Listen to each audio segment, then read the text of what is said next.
અમદાવાદમાં આવેલી ગુજરાત યુનિવર્સિટીની કેન્ટીનમાં ઉઘાડી લૂંટ ચાલી રહી છે। વિદ્યાર્થીઓ પાસેથી લેવામાં આવે છે નિયત કરતાં વધુ પૈસા। યુનિવર્સિટીએ ભાવ નક્કી કર્યા છે, છતાં કેન્ટીન સંચાલક લૂંટ ચલાવે છે। યુનિવર્સિટીએ ઢોસાના ભાવ 35 થી 40 રૂપિયા નક્કી કર્યા, પરંતુ કેન્ટીનવાળા ઢોસાના લે છે 90 રૂપિયા।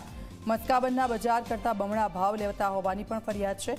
કેન્ટીનમાં થતી લૂંટ છતી ન થાય એટલે મેનુ બોર્ડ નથી લગાવ્યા। યુનિવર્સિટીના મેનુમાં એક પણ વસ્તુનો ભાવ 50 રૂપિયાથી વધારે નથી, પણ કેન્ટીનના સંચાલક મન ફાવે તેવો ભાવ વસૂલે છે। આ કેન્ટીનમાં યુનિવર્સિટીમાં ભણતા વિદ્યાર્થીઓ આવતા હોય છે કે જેઓ માતા પિતા પાસેથી પૈસા લઈને કે નાની મોટી નોકરી કરીને કામ ચલાવતા હોય છે, ત્યારે તેમની પાસેથી આવી ઉઘાડી લૂંટ ચલાવવામાં આવે છે। તેનાથી યુનિવર્સિટી તંત્ર અજાણ હોય તે માનવામાં ન આવે તેવી વાત છે। કોઈકની રહેમ નજર તો હશે જ, તો જ કેન્ટીન સંચાલક આટલી મનમાની કરી છે।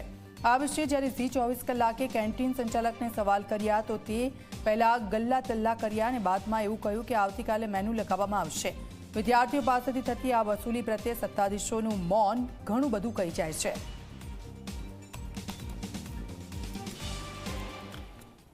અમદાવાદની ગુજરાત યુનિવર્સિટી આ એ યુનિવર્સિટી છે જે આખા રાજ્યમાંથી સૌથી મોટી યુનિવર્સિટી છે અને રાજ્યના ઘણા જિલ્લાઓમાંથી વિદ્યાર્થીઓ અહીં અભ્યાસ માટે આવે છે।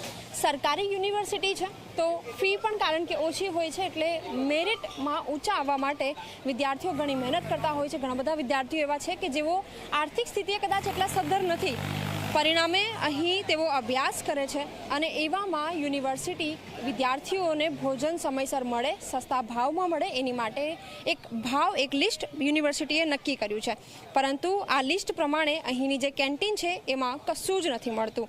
હાલ આપ દ્રશ્યો જુઓ, અલગ અલગ વાનગીઓ અહીં છે, એ વાનગીઓના ક્યાંય પણ ભાવ 50 રૂપિયાથી ઉપર પણ નથી। આપ જુઓ કે અલગ અલગ વાનગીઓ છે, એમાં દરેક વસ્તુ ઢોકળા, પાત્રા, જે ગાંઠિયા હોય, દરેક વસ્તુ કોઈ પણ વસ્તુ છે 50 રૂપિયાથી ઉપર છે જ નહીં। પરંતુ તેમ છતાં અહીં જે અલગ અલગ વસ્તુઓ છે એના ભાવ 80 રૂપિયા, 90 રૂપિયા વિદ્યાર્થીઓ પાસેથી વસૂલવામાં આવી રહ્યા છે।